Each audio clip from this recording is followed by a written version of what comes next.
Bismillahirrahmanirrahim. Assalamualaikum warahmatullahi wabarakatuh. Waalaikumsalam warahmatullahi wabarakatuh. Alhamdulillah. Alhamdulillahilladzi anzala 'ala 'abdihi kitaba wa lam yaj'al lahu 'iwaja. Liyundhira ba'san shadidan min ladunhu wa yubashshirul mu'minin alladzina ya'maluna as-shalihat anna lahum ajran hasanan. Asyhadu an la ilaha illallah wa asyhadu anna Muhammadan 'abduhu wa rasuluh. Amma ba'du. Isma'u qawla ta'ala fi kitabihi. A'udzu billahi minasyaitonir rajim. Ya ayyuhalladzina amanu taqullaha haqqa tuqatih wa la tamutunna illa wa antum muslimun. Wa qala Allah ta'ala fi ayatil ukhra. A'udzu billahi minasyaitonir rajim. Wa takum minkum ummatun yad'una ilal khairi wa ya'muruna bil ma'ruf wa yanhauna 'anil munkar wa ulaika humul muflihun. Allahumma yang sama-sama kita hormati Hasbi, Ustaz Usman, Ustaz Hasbi, kemudian adik-adik yang Ustaz banggakan. Saya panggil adik-adik aja ya, biar Ustaz tidak terus memanggil anak-anak, Ustaz tua dong. Ya, baik adik-adik sekalian, alhamdulillah dengan izin Allah Subhanahu Wa Taala kita bisa duduk sama-sama dalam majlis ini guna menyampaikan atau sekaligus mengukuhkan terutama masalah pengabdian. Kita awali dulu dengan bacaan basmalah. Bismillahirrahmanirrahim. Oke, baik. Kita garis bawahi langsung saja masalah pengabdian, ya, bahwa yang namanya pengabdian dalam keluarga An-Nikmah, Pondok Pesantren An-Nikmah, itu sifatnya satu keharusan dan satu kewajiban yang harus dilalui dan dijalankan oleh santriwan dan santriwati yang sudah melalui proses belajar mengajar selama 6 tahun. Bukan 3 tahun, tapi selama 6 tahun. Dan itu sudah berjalan mulai dari berdirinya An-Nikmah. Otomatis hal itu atau pengabdian itu adalah satu bagian yang merupakan sunnah pondok An-Nikmah. Satu keharusan. Itu dasarnya.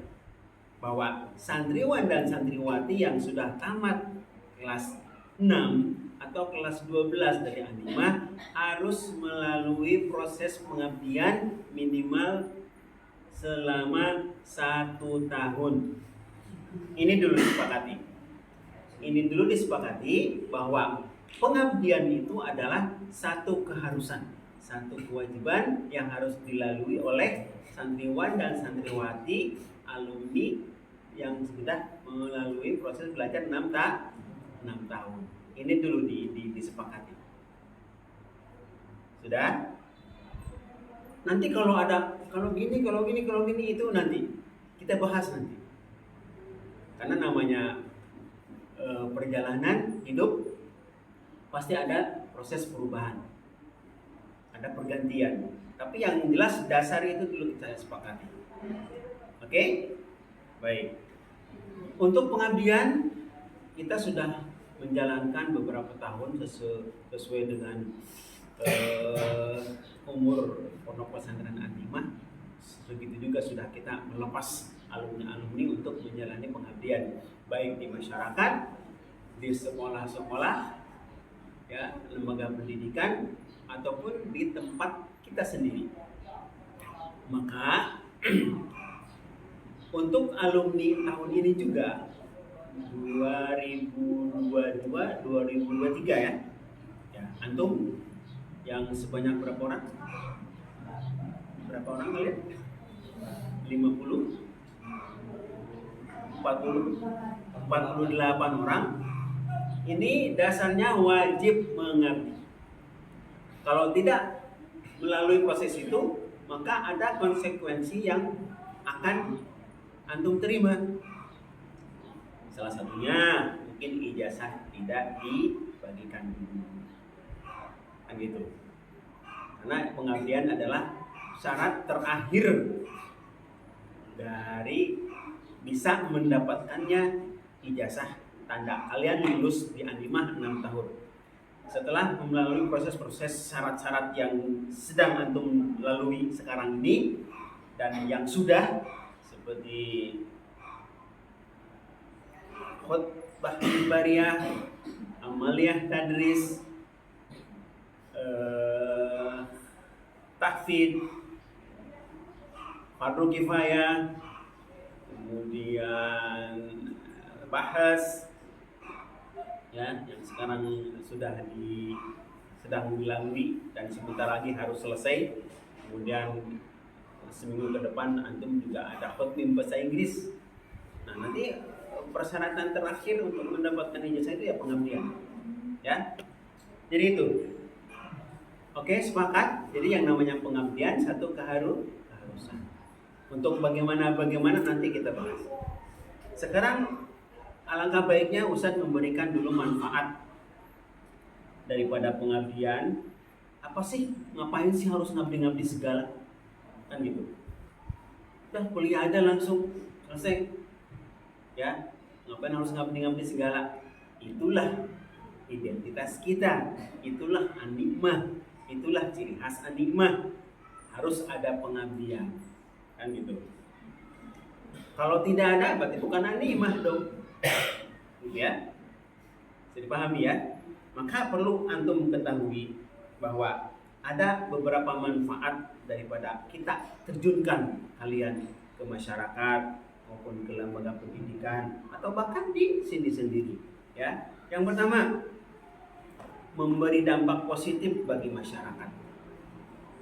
Jadi antum itu dianggap oleh masyarakat ketika antum datang, antum dianggap orang baik yang akan merubah, bahkan menambah mungkin kehidupan apa yang selama ini dalam masyarakat baik buruknya. Maka ketika antum datang, dianggap orang baik itu akan merubah yang buruk menjadi baik, akan menambah, menguatkan yang baik di masyarakat itu menjadi lebih baik. Maka ketika antum datang ke masyarakat itu, masyarakat menjadi positif. Dan antum harus memerankan pribadi sendiri bahwa antum itu akan membawa positif bagi masyarakat.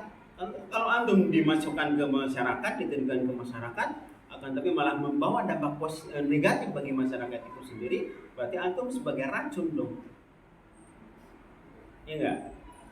Maka antum harus memerankan diri bahwa ketika masuk ke masyarakat harus menjadi obat bagi masyarakat, sehingga masyarakat itu menjadi positif dengan kehadiran antum. Paham?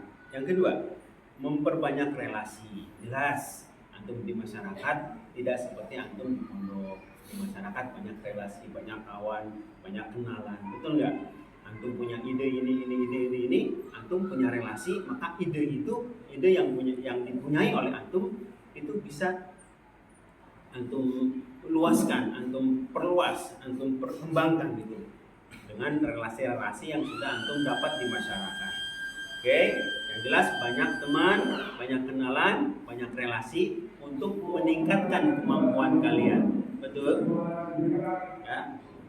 Antum ketemu ustaz-ustaz di sana, ketemu yang lebih pintar lagi, itu untuk mengembangkan kemampuan kalian, sehingga itulah manfaat daripada antum terjun ke masyarakat.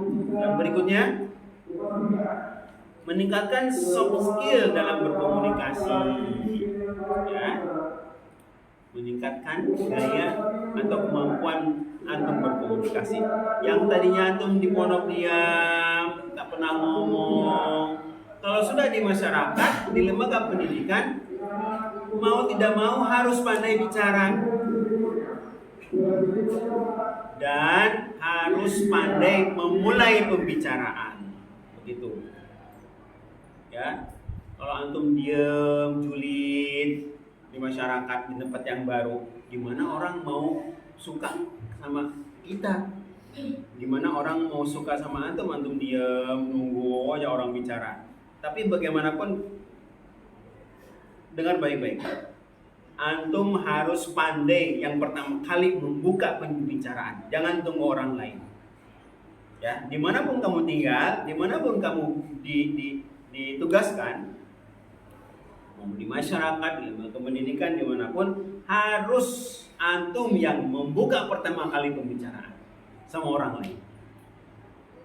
Itu kuncinya, ya, supaya bisa bergaul, bisa banyak relasi, pandai berkomunikasi. Jangan diam, datang assalamualaikum, duduk diam, julid, judes, sombong, egois.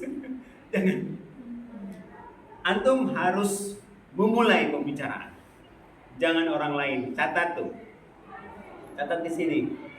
Oke? Ingat. Baik, yang berikutnya belajar hal-hal yang baru. Ya, akan ditemuin hal-hal yang baru nanti di masyarakat. Kemudian yang terakhir menumbuhkan sifat simpati dan sabar. Karena di masyarakat nanti akan bertemu dengan hal-hal yang baru, baik itu yang buruk maupun yang baik, ya.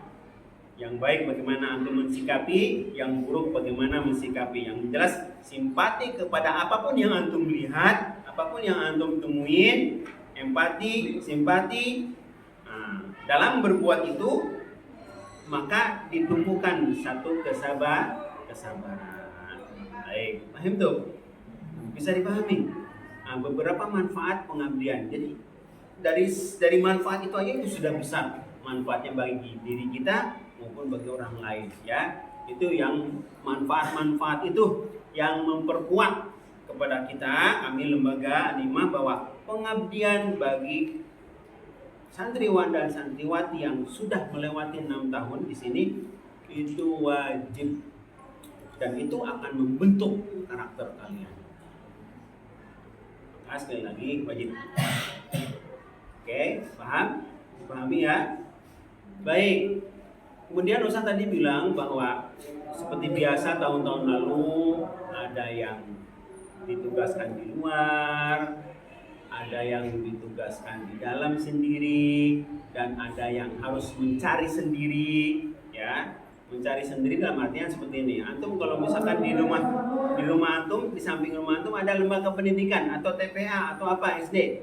Antum bisa ke situ, di situ ada saudara misalkan, antum bisa menawarkan diri di situ untuk bisa sama-sama mengabdi di situ. Kalau misalkan diterima, berarti kita minta surat dari situ bahwasanya antum sudah diterima sebagai pengabdi, pengajar di lembaga itu. Maka surat itu sampaikan ke kami bahwa Ustaz, kami sudah disampaikan dengan surat di sini. Nah, alhamdulillah, itu cari sendiri. Maksudnya daripada cari sendiri seperti itu di luar. Oke, ada juga nama-nama yang sudah kami tetapkan untuk di Anima. Ya, ada juga. Ya, siapa-siapanya nanti mungkin masih rahasia ya. Ya. Dan kita sebagai pengabdi harus siap. Harus siap dimanapun ditempatkan. Di sini alhamdulillah, di luar alhamdulillah, kan gitu. Yang jelas ketaatan harus antum tunjukkan bahwa antum sebagai seorang pengabdi yang siap ditugaskan di mana-mana. Kemudian ada juga pertanyaan, gimana Ustaz kalau ini kan beasiswa ini, tahun ini beasiswa, bagaimana ngabdi apa enggak? Nah ini ya. Ini permasalahan baru memang. Kalau lalu-lalu tuh belum ada santri-santri kita yang bisa diterima di beasiswa, kemudian kuliah, beasiswa gitu. Ke depan kesini makin berkembang, kemudian anak-anak juga makin tambah pintar, ada yang kuliah bagus ya. Terus untuk kemajuan juga itu bukan sesuatu hal yang jelek tapi bagus. Cuma bagaimana kita mensikapi kan, insyaallah. Untuk beasiswa mungkin nanti akan sedikit juga nanti akan ditambah oleh Mas Hasbi. Yang jelas silahkan boleh diambil. Karena dengar-dengar ada beberapa belas orang yang sudah diterima ya. Di mana? Di UIN. Nah, gimana usaha pengabdiannya? Kembali ke dasar tadi. Dasarnya wajib. Mengabdi itu wajib. Ya. Adapun nanti kalau beasiswa gimana? Nah, ada dua kemungkinan. Kalau ketika dia kuliah, misalkan kuliahnya ada sambil menyambi di sebelahnya ada lembaga lain, misalkan TPA atau punya pamannya ada MB apa? Ada MBA, MBTW atau SD, MI. Nah, sambil di situ, nah itu boleh-boleh saja asal sesuai dengan ketentuan kami. Pertama, ada semacam surat diterimanya, surat persetujuan dengan lembaga itu. Kemudian nanti ada laporan per 3 bulan, ya, ada laporan per 3 bulan. Itu yang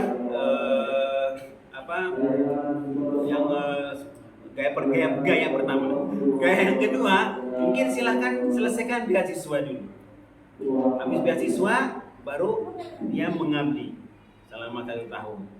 Dan pokoknya intinya selama belum ada pengabdian, itu kita belum bisa memberikan ijazah. Karena prinsip kami yang namanya pengabdian tetap harus berjalan. Gitu. Oke, itu ya. Baik, mungkin ini sedikit banyaknya dari Ustaz masalah pengabdian. Jelas kalian sudah mulai menumbuhkan jiwa bahwa kalian sebagai sebagian yang diberikan tugas oleh Allah Subhanahu wa taala. Apa itu? Wa takum minkum ummatun yad'una ilal khair wa ya'muruna bil ma'ruf wa yanhauna 'anil munkar. Itu dulu. Ya. Profesi apapun kalian silakan. Yang jelas tugas dari Allah itu harus ada di diri kalian. Oke? Hendaklah kalian menjadi umat yang terbaik, menyuruh orang berbuat baik, meninggalkan kemungkaran. Itu tugas kita kan itu kan. Hidup kita di mananya itu kan. Betul nggak? Salah satu ibadah kita itu kan. Kita diciptakan itu kan. Wa ma khalaqtul jinna wal insa illa lihat ya tujuan. Untuk apa coba kita hidup? Untuk diam aja, untuk tidak mengerjakan apa-apa. Apa? Cuman makan doang. Makan, nikah, punya anak, selesai gitu.